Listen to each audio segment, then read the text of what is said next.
दोस्तों मेरी वीडियोस में आपको हो सकता है एंटरटेनिंग ना लगे या बोर हो जाएं आप। ऐसा इसलिए होता है क्योंकि मैं एडिटिंग वगैरह करता नहीं हूँ, ना ही वो मुझे आती है, ना ही मेरे पास इतना टाइम है। लेकिन हाँ, ये जरूर बोलता हूँ कि आपको बहुत कुछ इस वीडियो से सीखने के लिए मिलेगा और आगे बढ़ने के लिए आप जरूर प्रेरित होंगे। चलिए शुरू करते हैं। जय हिंद दोस्तों। जैसे कि आपको पता है कि यूपी पुलिस का एग्जाम डेट आने वाला है। चुनाव के खत्म होते ही आपको एग्जाम डेट आपके सामने मिल जाएगी और जल्दी ही 1 से 1.5 महीने के अंदर आपका एग्जाम भी, एग्जाम डेट के बाद 1 से 1.5 महीने के अंदर आपका एग्जाम हो जाएगा। यानी कि कुल मिलाकर आपके पास मैक्सिमम 2 महीने हैं, इससे ज्यादा नहीं। और इन 2 महीनों में मैं तो मान के चलता हूँ 1.5 महीना ही है। इन 1.5 महीने में आपको आपकी जो पुरानी ढर्रे से आप पढ़ते हुए आ रहे थे वो आपको चेंज करने की जरूरत है, अगर आपको वास्तव में सिलेक्शन चाहिए। देखिए 80 से 85% लोग इसी तरीके से पढ़ते हैं। मैं भी स्टूडेंट रहा हूँ, 8 से 10 एग्जाम मैंने भी निकाले हैं, तो मुझे भी कुछ ना कुछ एक्सपीरियंस है। मैं भी आपकी तरह पढ़ता था, तो मुझे भी पता है कि बच्चे कहाँ ज्यादा गलतियां करते हैं। वही मैं आपके साथ शेयर कर रहा हूँ कि आप ये गलती ना करें। सबसे ज्यादा बच्चे क्या करते हैं कि सुबह उठते हैं, फ्रेश होते हैं, थोड़ा बहुत पहले सोचते हैं आज आज मुझे क्या पढ़ना है। अच्छा चलो हिस्ट्री पढ़ लेते हैं, सबसे फेवरेट सब्जेक्ट, और जो उनको कभी याद नहीं होता, और फेवरेट सब्जेक्ट वही। अच्छा हिस्ट्री उठा ली, उठाने के बाद में थोड़ा बहुत पढ़े, उसके बाद सोचे अब बहुत पढ़ लिया 1-1.5 घंटा, चलो अब कुछ नहा के खाना वाना खा लेते हैं। अच्छा थोड़ी देर आराम कर लेते हैं, सो गए। शाम को उठते हैं, फिर थोड़ा बहुत कुछ ज्योग्राफी पॉलिटी पढ़ लिया है, थोड़ा सा मैथ लगा लिया। उसके बाद रात में खाना खाते हैं, सो जाते हैं। यही रूटीन चलता रहता है आपका। और जब से पे एग्जाम कैंसिल हुआ है और अभी तक मुझे लगता है कि 85% लोग यही रूटीन फॉलो कर रहे होंगे। जो इस रूटीन से अलग हैं उनका सिलेक्शन का चांस बहुत ज्यादा है, और जो केवल इस रूटीन में बंधे हुए हैं उनका सिलेक्शन का चांस बहुत कम है। अगर अभी भी आपको सिलेक्शन चाहिए तो आपको अपना रूटीन चेंज करना पड़ेगा, और रूटीन उन लोगों से जो आपसे ज्यादा पढ़ रहे हैं उनसे भी ज्यादा पढ़ना पड़ेगा। इसमें कुछ चीजें मैं आपको बता रहा हूं जो आपको अपने इस रूटीन में ऐड ऑन करनी है, और ऐड ऑन करते ही देखिए अपने आप को, आप खुद इंप्रूवमेंट देखेंगे अपने आप में। लेकिन ये स्ट्रिक्टली फॉलो करनी है। सबसे पहले तो अपने माइंड को ये प्रिपेयर कर लीजिए कि मुझे 10 घंटे डेली पढ़ना है, इससे 1 मिनट कम भी नहीं। और 10 घंटे पढ़ना है, ऐसा नहीं कि बुक रखी है और हम रील्स देख रहे हैं, वीडियोस देख रहे हैं मोबाइल पर, वो उसमें 10 घंटे निकल गए, 2 घंटे निकल गए, वो सोचा कि 10 घंटे तो हो गए, हम चलते हैं। नहीं, 10 घंटे केवल आपकी, आपका जो फोकस है वो नोट्स पर या बुक्स पर होना चाहिए, उसको ही 10 घंटे मानते हैं पढ़ने के लिए। क्योंकि समय ज्यादा नहीं है, आपको इतना तो पढ़ना ही पड़ेगा, ये नंबर बहुत ज्यादा नहीं है 10 घंटे। ठीक है, अगर आपको अपना फ्यूचर बनाना है, अपना करियर बनाना है, तो ये सारी चीजें छोड़ करके 10 घंटे पढ़ने तो पड़ेंगे। दूसरी सबसे बड़ी बात कि आपको समय समय पर रिवीजन करना है। रिवीजन करने का तरीका मैं आपको बता देता हूँ। देखिए आपको एक दिन में 3 सब्जेक्ट का रिवीजन करना है। ठीक है, अगर आपने आज ये मान लिया कि आज मुझे मैथ, रीजनिंग को तो अलग रख दो, ये तो अलग है, आज मुझे पॉलिटी, ज्योग्राफी और हिस्ट्री, इन तीनों का रिवीजन करना है, तो मैं आज सुबह से ही इन तीनों का रिवीजन, एक एक चैप्टर का रिवीजन करना है, तो एक एक चैप्टर का आपने रिवीजन करना ही करना है। उसके एमसीक्यू लगाने हैं चैप्टर करने के बाद में। एमसीक्यू आप कहीं से भी ले सकते हैं, यूट्यूब से, गूगल से आपके एमसीक्यू लगाइए। उसके बाद मैथ और रीजनिंग तो आपको डेली करनी ही करनी है, वो तो एक अलग चीज है।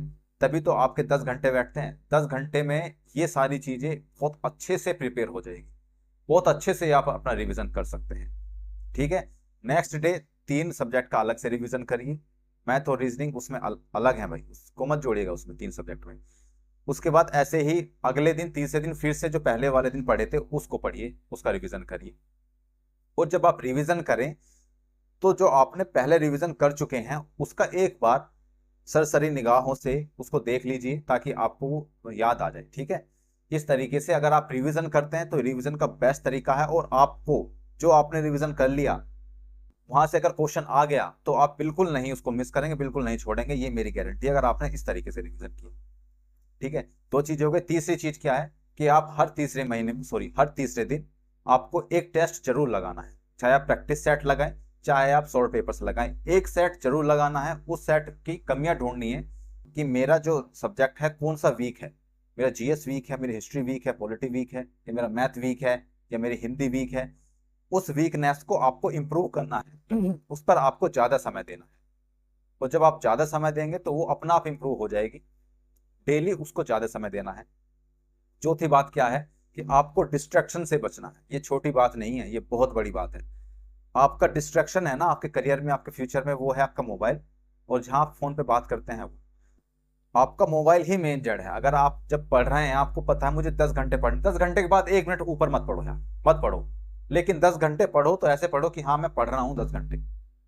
उसके बाद मोबाइल आप अपना खोलो, उसमें कुछ भी करो, आप रील देखो, कहीं भी बात करो, कुछ भी करो, कोई फर्क नहीं पड़ता। आपको 10 घंटे पढ़ने हैं। मोबाइल स्विच ऑफ करके अलग रख दिया। अलग रखने के बाद में आप अपना फोकस केवल पढ़ाई पर रखें। जब आपको कोई एजुकेटेड वीडियो देखने की जरूरत पड़ी तब आप अपना मोबाइल उठाइए, वो वीडियो देखें, बाकी चीजें अलग, मोबाइल अलग, फोन स्विच ऑफ करके।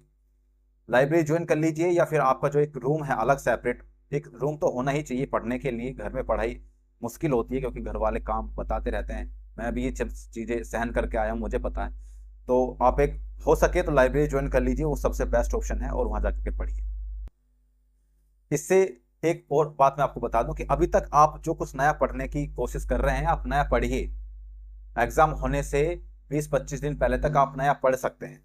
और नया पढ़ने के बाद जो आपको चीज़ें नहीं आती हैं अपने नोट्स में वो ऐड ऑन कर लीजिए। ठीक है, ऐड ऑन करने के बाद में जब आप रिवीजन करेंगे तो आपके साथ में वो भी रिवाइज हो जाएगा। जब 20-25 दिन रह जाए आपके एग्जाम में तब नया पढ़ना बिल्कुल छोड़ दीजिए। आपने जो पुराना पढ़ रखा है उसका रिवीजन अच्छे से कीजिए, डबल रिवीजन कीजिए फिर। और फिर देखिए अपने आप को आप कैसे इंप्रूव करते हैं। आपका जो फोकस है आपके जब बुक्स पर होगा, वो सबसे बड़ी एक बात मैं आपको बता दूं कि जो सबसे बड़ी बात है और लोग इसको नेग्लेक्ट करते हैं, कुछ मानते ही नहीं है। सबसे बड़ी बात है कि आप ध्यान लगाइए, आप मेडिटेशन कीजिए। ये सबसे बड़ी चीज है। जब तक आप मेडिटेशन नहीं करेंगे आपका फोकस बुक्स पर बहुत कम बन पाता है। ये चीजें मैंने खुद एक्सपीरियंस की है। जब मैं मेडिटेशन करता हूँ और बुक्स पढ़ता हूँ या मैं नोट्स पढ़ता हूँ तो मुझे लगता है कि मुझे चीज़ें अच्छे से समझ में आ रही। तो मेडिटेशन कीजिए, वो आपके लिए बहुत फायदेमंद होगा। ये सारी चीज़ें अगर आप अपने रूटीन में ऐड ऑन करते हैं तो यकीन मानिए कि आपकी चीज़ें जो आप रिवाइज करते हैं वो आपका अच्छे से रिवीजन होगा, आप एग्जाम में सिलेक्शन भी ले जाएंगे।